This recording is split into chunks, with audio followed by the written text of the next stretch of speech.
The tale of Winter Haven's darkest Christmas began like any other, in the small, secluded village, nestled deep in the frozen embrace of the north. The year was 1845, and the air was filled with the crisp scent of pine and the soft murmur of anticipation for the festive season. Homes glowed warmly against the encroaching chill of the long winter night, and children, snug in their beds, dreamt of the magic that Christmas morning would bring. But this night was different. A sinister pall hung over the village, unbeknownst to its slumbering inhabitants. The harbinger of this doom was none other than Santa Claus, a figure revered and adored, now twisted by an unseen corruption. His once merry eyes now glinted with a cold, unfathomable darkness. The sleigh that had carried joy and presents was now loaded with instruments of far more evil purpose. As the village slept, Santa approached, his sleigh silent against the soft snow. He landed on the rooftop of the first house. His move was no longer jolly, but deliberate and ominous. He approached the chimney, a passage he had used countless times to bring joy. But tonight, it was a gateway to something far more evil. Santa paused at the chimney's edge, the moon casting an eerie glow on his figure. With a deep, unsettling sigh, he began his descent. The once jolly laugh that accompanied his arrival was now a mere whisper, a chilling sound that echoed down the flue. Inside the house, all was still. The stockings hung by the fireplace with care, unaware of the horror that was about to unfold. Santa emerged from the fireplace, not with a sack of toys, but with a look of grim determination. The house was quiet, the only sound being the soft breathing of its inhabitants, blissfully unaware of the nightmare that had just entered their home. Santa moved through the house with a purpose, his steps sure and silent. He approached a room where the children lay sleeping, their dreams of sugar plums about to be shattered by the grim reality of Santa's twisted mission. In the stillness of the night, Santa stood at the doorway of the children's room. The soft glow of the moon cast long shadows across the floor, bathing the room in an ethereal light. The children, nestled in their beds, were the picture of innocence, a stark contrast to the twisted figure that loomed over them. Santa's eyes, once warm and twinkling, now held a disturbing emptiness. He reached into the depths of his coat, not for toys or sweets, but for a small, ominously crafted list. The names of every child in Winter Haven were inscribed upon it, each one marked with a chilling precision. He moved closer to the beds, his presence a dark scepter in the serene room. The children remained oblivious, lost in dreams of Christmas morning. But these dreams were about to be interrupted by a nightmare they could have never imagined. Santa's hand hovered over the first child, his fingers trembling with an unsettling purpose. He checked his list once more, as if to confirm the unspeakable act he was about to commit. Then, with a swift and silent motion, he reached down and enacted the first of his heinous deeds. The air in the room grew colder, the very essence of Christmas joy being snapped away by Santa's presence. One by one, he moved to each child, his actions methodical and devoid of any compassion he was once known for. The list guided him, an unholy directive that he followed with a disturbing sense of duty. As Santa completed his grim task in the first home, he slipped back into the shadows, his heart as cold as the winter night. He moved through the village, entering each home with the same silent determination, leaving behind a trail of shattered innocence and corrupted festivity. The village of Winter Haven, once a paradise of holiday cheer, was now the setting of a Christmas tale so grim it would be whispered about in hushed tones for generations to come. The bearer of joy and gifts had transformed into a harbinger of darkness and despair. As Santa continued his ominous journey through Winter Haven, the moon sailed high, casting a ghostly light over the snow-covered village. House after house, he repeated his dreadful ritual, each act more harrowing than the last. The silence of the night was now heavy with an unspeakable dread, broken only by the faint rustle of Santa's movement. In every home, the scene was eerily similar. Stockings hung with care, now overlooked by a figure consumed by darkness. The twinkling lights and festive decorations, symbols of joy and celebration, stood in stark contrast to the horror unfolding within these walls. As he moved from one household to the next, Santa's list grew shorter, each name crossed off with a chilling finality. The once kind-hearted icon of Christmas had become an executor of twisted judgment, his every action a betrayal of the joy he had once embodied. Meanwhile, in the village, an unsettling sense of unease began to stir. The first hints of dawn brought with them a growing apprehension. Families began to wake, eager to embrace the joys of Christmas morning, but instead of laughter and excited chatter, heavy silence greeted them. One by one, the villagers discovered the grim reality. Homes that should have been filled with the sounds of celebration were instead a scene of despair. Parents found their beloved children, their faces still edged with the peace of innocent slumber. Now caught in an eternal quietude, the village square, once the heart of the Winter Haven's Christmas festivities, became the gathering place for a community united in shock and grief. The towering Christmas tree, adorned with lights and ornaments, stood as a solemn reminder of the joy that had been so cruelly snatched away. As the sun rose high, casting its light on the desolate village, the full extent of the tragedy became heartbreakingly clear. Winter Haven, a village that had epitomized the spirit of Christmas, was now a place of mourning, its joy replaced by pervasive sorrow. The police, alerted by the distraught calls from the villagers, arrived to a scene of incomprehensible horror. They embarked on a thorough investigation, following the trail of the perpetrator, who had turned a night of celebration into a nightmare. The investigation led the police to the outskirts of Winter Haven, where a lone, isolated structure stood against the dark winter landscape. It was Santa's workshop, once a place of wonders and happiness, now a silent testament to the nights of horror. As the officers approached, the cheerful facade of the workshop belied the darkness that lurked within. The door, slightly ajar, creaked ominously as they entered. Inside, the workshop was shrouded in shadows, the joyful trappings of Santa's trade, now overshadowed by a palpable sense of dread. The police moved through the workshop with a growing unease. The walls, once adorned with pictures of happy children and letters of Christmas wishes, felt like silent witnesses to the corruption of a once kind-hearted soul. The air was thick with the remnants of a joy that had turned to ash. In the depths of the workshop, they discovered a hidden chamber. The door was heavy, its opening revealing a scene that would haunt even the most seasoned officers. The chamber was a grotesque shrine to Santa's delusion, a collection of items belonging to the children of Winter Haven laid in the middle of the room. Each item was meticulously placed, forming a chilling tableau of Santa's madness. The walls were lined with photographs and drawings, twisted renditions of the children's faces, their eyes marked out, a symbol of their supposed naughtiness. In the center of the room, a large, tattered book lay open, Santa's list, with each name crossed out in dark, heavy ink. But the most horrifying discovery was Santa himself. He was found, slumped in a corner, his once vibrant suit stained and tattered. His eyes, now devoid of any sanity, stared blankly ahead. He muttered incoherently, clutching a small, ragged doll, a final disturbing keepsake of his nightmarish deed. The officers apprehended Santa, his resistance feeble, his spirit broken. As they led him away, the workshop, once a symbol of the magic of Christmas, stood empty and forlorn, a hollow echo of its former self. The village of Winter Haven was forever changed. The events of that Christmas Eve were shrouded in secrecy, the truth too terrible to be revealed. To the outside of the world, the tragedy was explained away as a devastating accident, but within Winter Haven, the memory of that night lingered, a shadow hanging over each subsequent Christmas. The villagers, in an unspoken pact, chose to celebrate Christmas with even greater joy, as to drown out the whispers of that horrifying night. But the legacies of Santa's hit list remained, a chilling reminder that you should have a very Merry Christmas.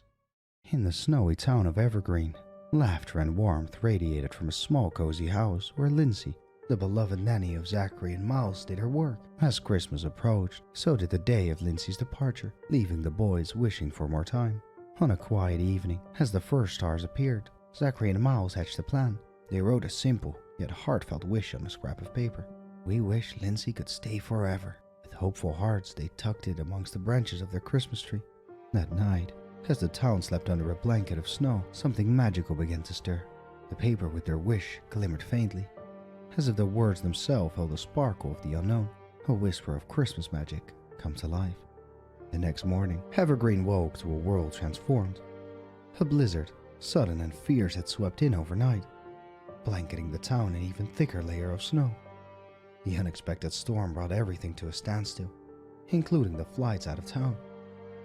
Lindsay, caught off guard by the turn of events, tried to hide her dismay. She loved the boys, but the thought of not being with her family for Christmas was disheartening. As she struggled with her plans, Zachary and Miles watched her with a mix of excitement and guilt. Unable to keep their secret any longer, Zachary spoke up. "Lindsay, we made a wish last night," he admitted, his voice tinged with both hope and worry. "A wish?" Lindsay's expression softened with curiosity. "We wish for you to stay with us," Miles confessed, his eyes earnest and apologetic. Lindsay's heart swelled with affection for the boys. Their wish, so innocent and heartfelt, had perhaps stirred something extraordinary, but she knew they needed a solution. Together they turned to TikTok, hoping to find a way to undo the magical wish. On TikTok, Amidst the videos of holiday cheer and winter pranks, they found the account that inspired them. They asked for help to undo the wish. The response, when it came, was not what they expected. A user known for her wisdom in folklore replied, "Christmas wishes are about the spirit of giving and togetherness, not just what we want for ourselves." He suggested a new way. Make another wish, this time for the joy of Christmas to be shared by everyone. That evening, under a sky filled with stars, Zachary and Miles wrote their new wish. "We wish for everyone to feel the happiness and love of Christmas," they read aloud. Their breath visible in the cool air, they let the paper fly into the night, watching as it vanished into the starry expanse. The next morning, something had changed. The blizzard had ceased, and the skies had cleared as if by magic. Lindsay received a notification. Her flight was rescheduled. It seemed her new wish, selfless and pure, had shifted the balance, allowing the Christmas spirit to flow freely once more. The mood at the airport was a blend of joy and sadness. Zachary and Miles clung to Lindsay, their eyes bright with unshed tears. "You'll always be part of our family," Zach whispered, his voice quivering with emotion. "And you'll always be part of mine," Lindsay replied. Hugging them close, she held a small gift for the boys. A book, a picture book, symbolizing their journey and adventures together. As Lindsay boarded her plane, her heart was heavy yet full. She gazed out of the window at the sprawling winter landscape below, thinking of the boys and the unforgettable Christmas they had shared. Back in Evergreen, Zachary and Miles watched the skies, imagining Lindsay's plane soaring through the clouds. They knew this was not a goodbye, but a see you later. Their Christmas wish had brought them closer, teaching them the true meaning of the holiday. Love, joy, and letting go. The boys returned home, the Christmas tree standing tall in the living room. The first wish they had made was gone, taken by the wind or by the magic that had filled their holiday season. It was a Christmas they would always remember, a time when a wish showed them the power of love and selflessness. Welcome, dear viewers. You've stumbled upon a video that is far more than it seems. It's a warning of what might befall to those who watch, yet leave no trace. This is your story, the story of the viewer and the choice you must make. Once in the vast landscape of the internet, there was a video much like this one. It was uploaded by an unknown channel. The video was simple, a narration of a creepypasta, telling the tale of an entity that lived within the digital realm. This entity, known only as the Watcher, existed solely in the spaces between likes and comments. It thrived on the interactions it received, growing stronger with each engagement. But it was just not a passive resident of the digital world. It was sentient, aware, and it yearned for recognition. The video told of those who watched but did not interact. To these viewers, the Watcher would reach out from the screen, its presence slowly seeping into their reality. It started subtly, electronics acting weird, the feeling of being watched, and shadows flickering at the edge of their vision. As the days passed, the effects grew stronger. The non-likers would see reflections that weren't their own, hear whispers with no source. The Watcher was making itself known, a penalty for their silence. Now, dear viewer, as you watch this video, understand that this tale is just not a story. It's a choice. By engaging, you acknowledge the Watcher. You appease it, but by ignoring it, you invite it into your world. Choose wisely, dear viewer, for the Watcher is patient and it's always watching. Rita was aimlessly scrolling through MiniChat, a platform similar to Omegle, looking for someone interesting to talk to. The day was dragging, filled with the usual mix of eccentric characters and unremarkable conversations. As he was about to give up and close the laptop, a new chat popped up. On his screen was a bald man, with the charisma that seemed to radiate through the digital divide. They started chatting, and Rita found himself engrossed in the conversation. The man was articulate, engaging, and seemed genuinely interesting. As their conversations progressed, the bald man revealed that he was part of an interactive game that involved real-world tasks. He offered Rita a chance to participate in what he described as a simple yet thrilling quest. All Rita had to do was go to a specific address in London and play a video in front of the Ring doorbell. The man claimed it was part of a scavenger hunt, and Rita's participation would be rewarded handsomely. Intrigued by the adventure and the promise of a reward, Rita agreed. The man's charisma had a persuasive effect, and the boredom of the day made the offer even more enticing. He received the address and the video file, a bizarre, cryptic montage of images that made little sense to him. The next day, Rita set out for the address. It was located in a nondescript part of London, an area he wasn't familiar with. As he approached the house, a sense of unease began to creep over him, but he pushed it aside, attributing it to the excitement of the quest. Rita reached the designated house and hesitated for a moment before approaching. The neighborhood was eerily quiet, the only sound being the distant hum of the city. He took out his phone, played the video, and held it up to the Ring doorbell. The moment the video ended, the door swung open abruptly. Before Rita could react, he was grabbed by strong arms and pulled inside. The world spun. A blur of motion and fear. He tried to fight, to scream, but a cloth was pressed against his mouth and darkness enveloped him. When Rita awoke, he found himself in a dimly lit room, his arms and legs bound. Panic set in as he realized he was trapped. The room was like something out of a horror movie. Tools and instruments lined against the walls, and a faint metallic smell hung in the air. Footsteps echoed and the charismatic bald man from Minichat appeared, but now his demeanor was different. The charm was replaced by a cold, menacing aura. He spoke of a game, a twisted game where Rita was the unwilling participant. The hours that followed were a nightmare. Rita was subjected to psychological and physical torture, each moment a test of his will to survive. The man seemed to take pleasure in his fear. Amidst the torment, Rita's mind raced, desperately searching for a way out. His chance came unexpectedly when the man, perhaps too confident in his control, left a tool within Rita's reach. With every ounce of strength and willpower, Rita managed to free himself from his restraint. His body ached and his mind was clouded with fear, but survival instinct took over. He crept through the unfamiliar house, wincing at every creak and groan of the old floorboards. The house was a labyrinth, rooms leading into more rooms, each as eerie as the last. Finally, Rita found a window. It was small, but it was his only chance. He forced it open and squeezed through, tumbling onto the cold ground outside. Without looking back, he ran as fast as his injured body would allow him, the adrenaline silencing the pain. He didn't stop running until he reached the crowded street, where the lights and sound of the city felt like a protective embrace. Rita collapsed, his breath coming in ragged grasps, and passerbys quickly came to his aid. The police were called, and Rita was taken to a hospital.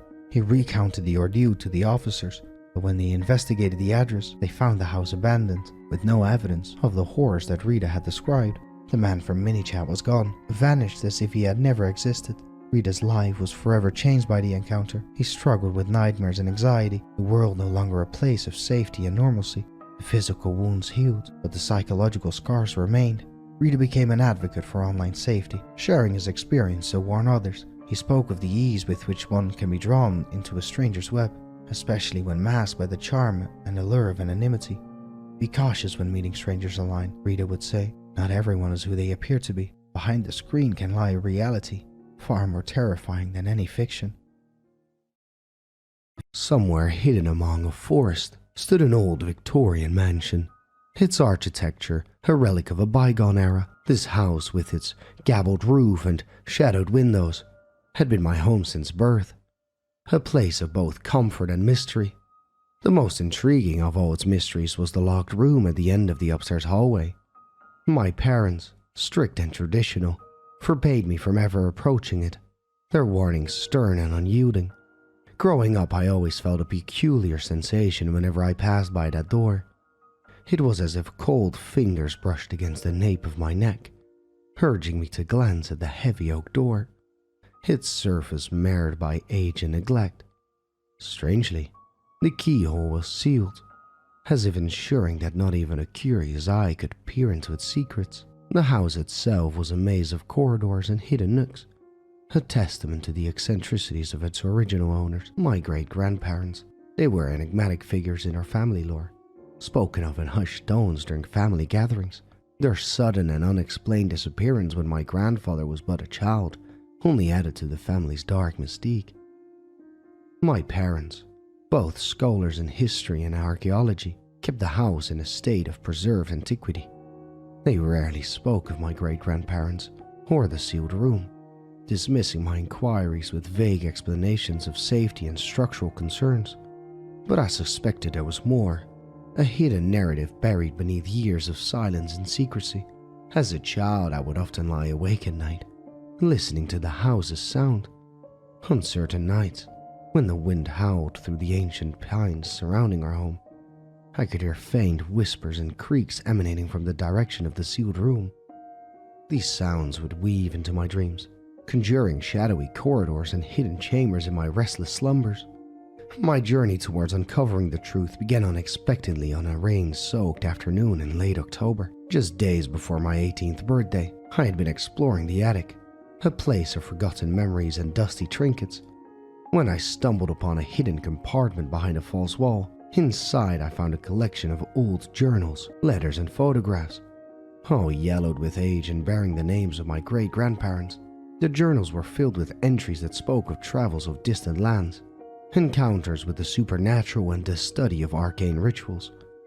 My great-grandparents, it seemed, were not just eccentric hermits but adventurers who delved into the world's mystical and unexplained corners. Among the photographs, one particularly caught my eye. It was a picture of the sealed room, taken decades ago.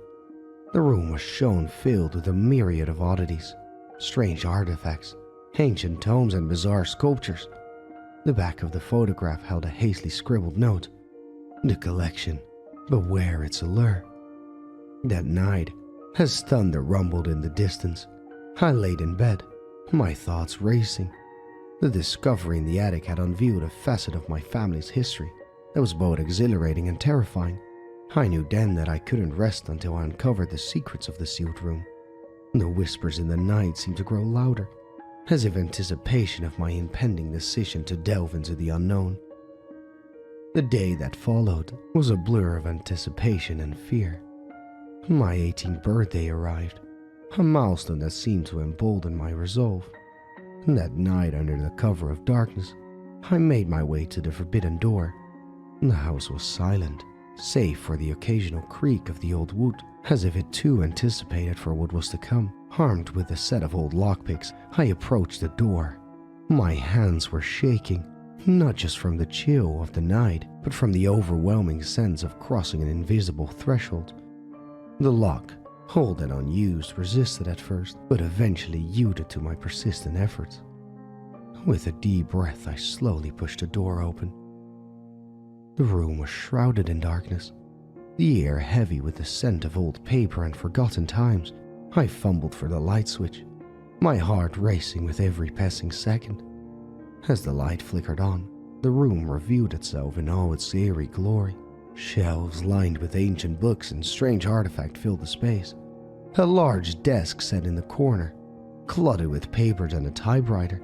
In the center of the room, under dusty cloth, was what appeared to be a large, ornate mirror. My curiosity piqued and I approached it, pulling the cloth away. The mirror surface was unlike anything I've ever seen before, dark and seemingly impenetrable.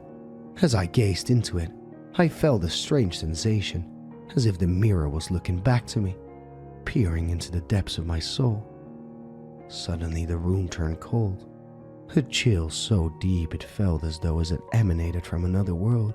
The mirror's surface began to ripple, and a faint, ghostly figure appeared. It was my great-great-grandfather. His eyes filled with a mix of sorrow and warning. His mouth moved as if speaking, but no sound came out. Then, just as quickly as he appeared, he vanished, leaving behind a lingering presence. I stumbled back, my mind racing. The room around me seemed to come alive, each artifact whispering secrets of a bygone era. It was then that I realized that this room was more than just a collection. It was a gateway to the unknown, a collection of otherworldly knowledge and power. In the days that followed, the house felt different, as if my intrusion into the room had awakened something. Whispers in the night grew more pronounced, and I often felt a presence watching me, following my every move. One evening, while exploring the room further, I discovered a hidden drawer in a desk.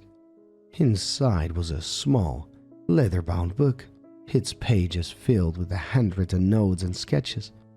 It was a journal of my great-grandfather, detailing his exploration into the paranormal and his theories of the supernatural. As I pored over the journal, a particular entry caught my attention.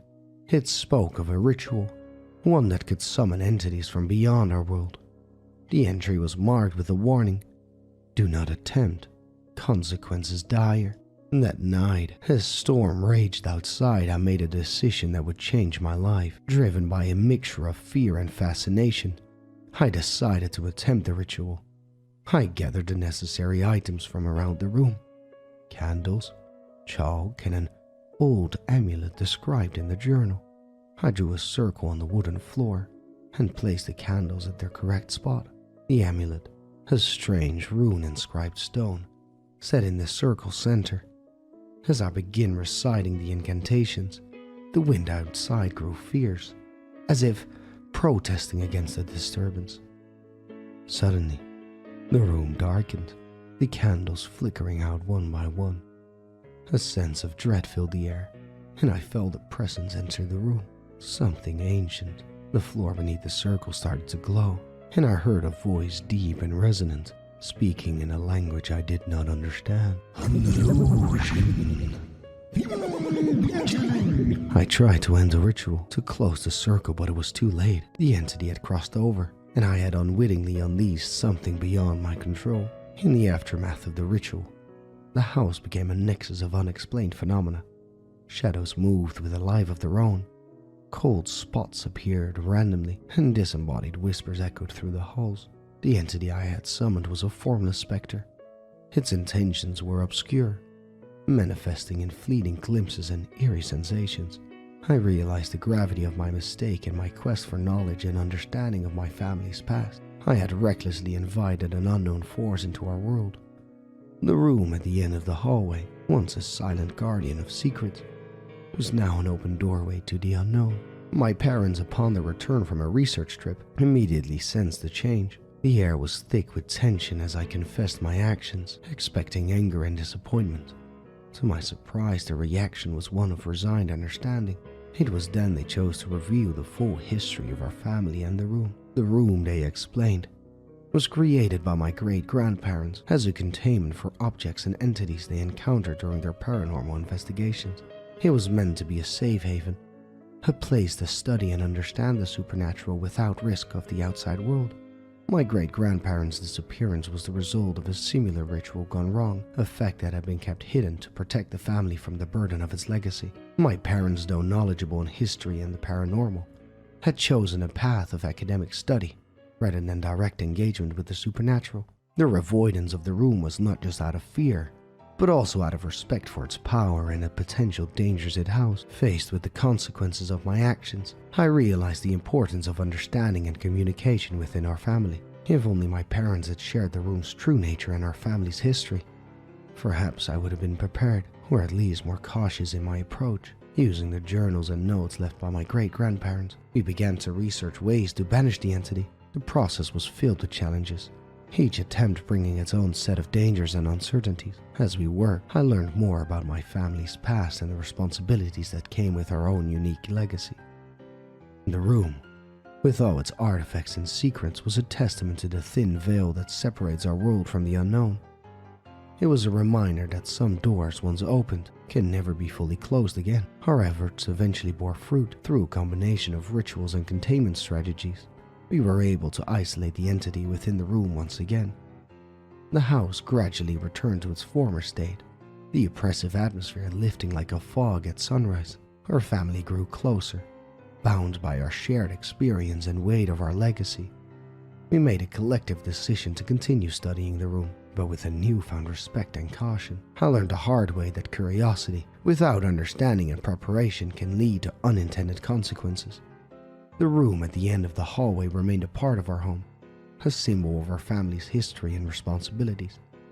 As I reflect on those events, I realize that communication and understanding within a family are crucial. Secrets, no matter how well-intentioned, can lead to misunderstandings and mistakes. The legacy of my great-grandparents, both their achievements and their failures, was a part of me, a reminder that the past, if not acknowledged and respected, can cast a long shadow over the present. The house, once a place of mystery and fear, became a home of learning and understanding. The room, once a source of forbidden curiosities, now stood as a classroom of the unknown, a bridge between generations united by a common purpose. And so the legacy continues, a never-ending journey into the mysteries of the unknown, guided by your one and only NoxWhispers. Good night, sleep tight, and oh please, don't let the bedbugs bite. Friedrich, stationed in a secluded bunker during the last bitter months of World War II, felt an ominous chill the moment he stepped inside its cold concrete walls. The bunker, hidden beneath the gnarled roots of ancient forest, was a tomb of echoes and shadows. As the days passed, Friedrich started noticing unsettling anomalies. Objects would move inexplicably, shadows seemed to slink and slither across the walls, and the silence was often pierced by unidentifiable sounds. One evening, as Friedrich lay in his bunk, a sudden piercing scream echoed through the bunker's hall. It was quickly stifled, leaving behind a deafening silence. With his heart pounding, Friedrich ventured out of his room, only to find the corridor empty, the other soldiers sound asleep. The scream, it seemed, had no source. It was as if the bunker itself had cried out in agony. The incident marked the beginning of Friedrich's descent into a waking nightmare. He would hear whispers at night, a cacophony of voices that seemed to emanate from the very walls, speaking in a language that was both foreign and terrifyingly familiar. His nights were plagued by ghastly visions. He saw figures cloaked in shadows, their eyes glowing like embers in the dark, watching him from corners and whispering curses. The bunker's long, narrow hallways seemed to stretch and contort, transforming into an endless, twisting labyrinth in the dim light. Friedrich's walking hours were no less harrowing. During the day, he would catch glimpses of creepy, deformed faces peering at him from behind the machinery or in the reflection of water puddles. Each time he blinked, they would vanish, leaving Friedrich to question his sanity. As Friedrich's grip on reality weakened, he became convinced that the bunker was cursed, haunted by the spirit of those who had perished within its walls. He started seeing his fellow soldiers as sinister specters, their human facades merely illusions, masking their true, evil nature. One fateful night, driven by terror and delusion, Friedrich decided to confront these demons. Armed with his rifle, he crept through the bunker, his senses heightened to every sound and movement. In the dim light, his comrades' sleeping forms appeared monstrous, their chests heaving with heavy breaths in a frenzy of fear and madness.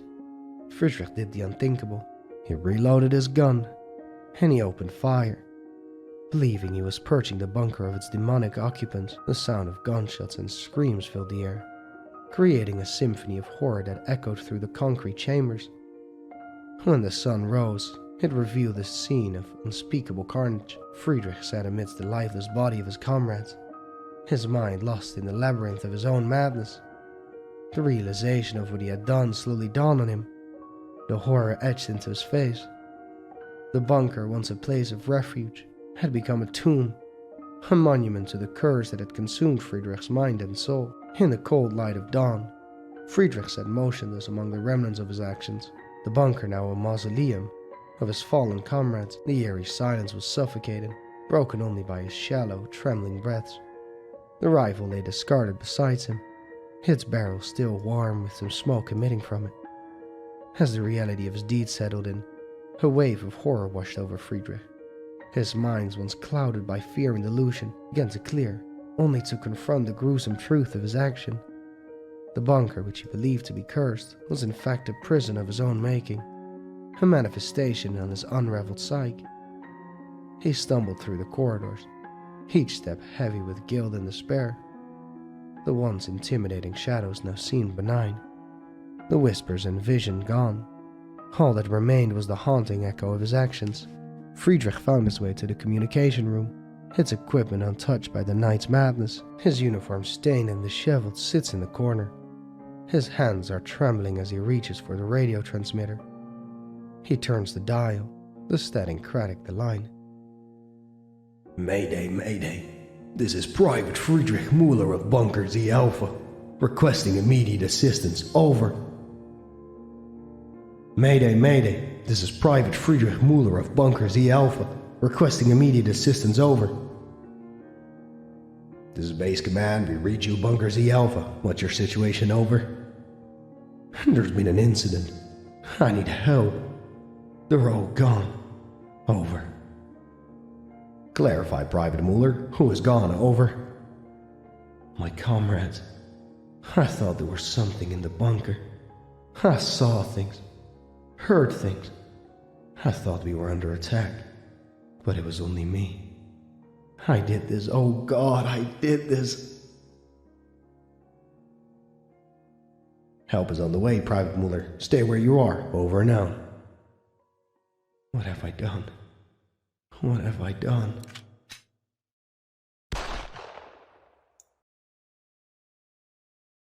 Hey fellow crafters and digital adventurers, I'm Jamie, and today I want to share with you a harrowing journey I took in Minecraft. A journey that still sends shivers down my spine. It all started when I unearthed an old forum thread. Buried beneath debates about the best mob grinders was a cryptic post, The Last Seed, a world you've never seen before. Accompanying it was a seed, a combination I'd never encountered in my years of playing. Intrigued, I launched my game and entered the code. The world it birthed was immaculate, a creation of such perfection that it felt more like a work of art than a string of algorithms. I was entranced, exploring rolling hills and valleys that seemed to be painted by unseen artists. As the in-game day waned, I remembered a haunting line from the forum. "Don't let the dust catch you." I hastily crafted a shelter, dismissing the warning as a regular survival tip, but as darkness enveloped the world, I realized my mistake. An unnatural fog crept towards me, bringing silence in its wake.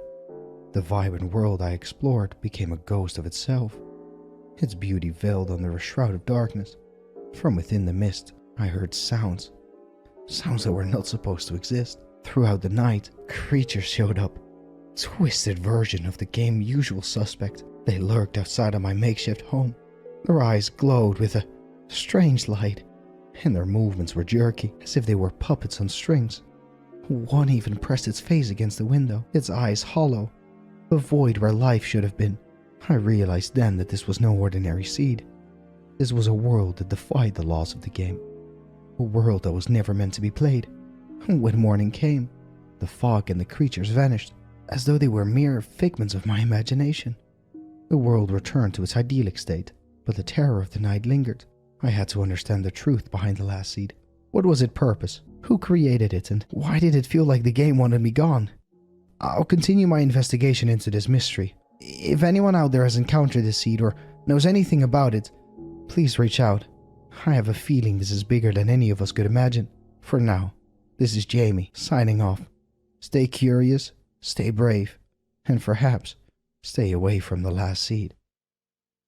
In a small, sleepy town, there was a peculiar tradition. Every night, without fail, parents would tuck their children into bed and whisper the same old saying, "Good night, sleep tight, and don't let the bedbugs bite." But in this town, this wasn't just a saying. It was a warning. Legend had it that many generations ago, a strange infestation had swept through the town. These weren't ordinary bedbugs. They were creatures of the night, born from a curse that an angered witch had cast upon the town. These bedbugs were said to be able to sense fear and would only bite those who harbored it. One night, a young boy named Tommy, known for his fearless nature, decided to challenge the old saying. He loudly proclaimed that he wasn't afraid of any bedbugs. He left his window open as he went to sleep, mocking the age-old tradition. The town was awakened by a blood-curdling scream in the middle of the night. When the townspeople rushed to Tommy's house, they found his room empty, with the window wide open and the curtains fluttering in the cold night breeze. On his bed lay a single bedbug, larger than any ordinary one. From that night on, the saying took a new meaning. Parents would whisper it as a genuine plea, hoping to keep the cursed creatures at bay. It was believed that acknowledging the bedbug's existence and showing respect would prevent them from coming to life. As for Tommy, he was never seen again. Some say he was taken by the bedbugs as a punishment for his disbelief and arrogance. Others believe he became one of them, forever wandering in the shadows. To this day, when night falls, you can hear the soft chorus of parents whispering, "Good night, sleep tight, and oh please, don't let the bedbugs bite."